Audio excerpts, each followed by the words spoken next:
What is actually RERA if we have to break it down to our layman audience?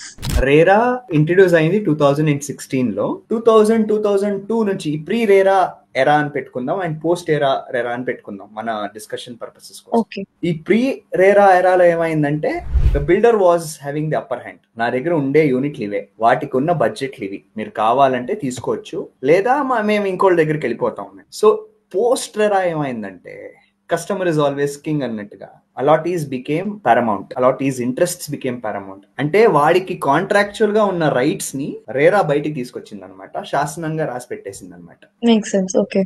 It could be a right to be informed, it could be a right to be compensated, it could be a right to choose between one developer and another developer. నేను నీకు ఇచ్చే డబ్బుల్ని నువ్వు దేనికి వాడుతున్నావు, ఏ project కి వాడుతున్నావు. So ఒక simple example తీసుకుందాం. ప్రసన్న ఒక రియల్ ఎస్టేట్ ప్రాజెక్ట్ స్టార్ట్ చేస్తాడు.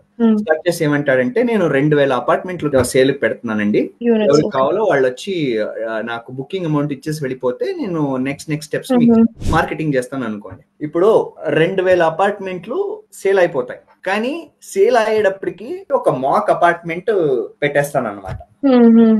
ఎవరు వచ్చి చూసినా గానీ వాళ్ళకి అర్థమైపోతున్నాం. కానీ ఆ 2000 మంది దగ్గర నేను 100 రూపాయలు తీసుకున్నా గానీ ఎంత అయింది అక్కడికి? 2 lakhs. 2 లక్షలు అయింది. ఆ 2 lakhs నేను ఏం చేస్తాను, ఆ ప్రాజెక్ట్ మీద పెట్టిన ఆ 2 lakhs కి ఇంకో ల్యాండ్ కొనుక్కుందాం అని చెప్పి వెళ్ళిపోతాను అనమాట. సో ఈ ప్రాజెక్ట్ కి వచ్చిన డబ్బుల్ని నేను ఇంకో ప్రాజెక్ట్ కి ఖర్చు పెట్టేస్తున్నాను. అప్పుడు ఫస్ట్ ప్రాజెక్ట్ వాళ్ళు ఏమవుతారు, వాళ్ళు మోసం పోయినట్టే కదా.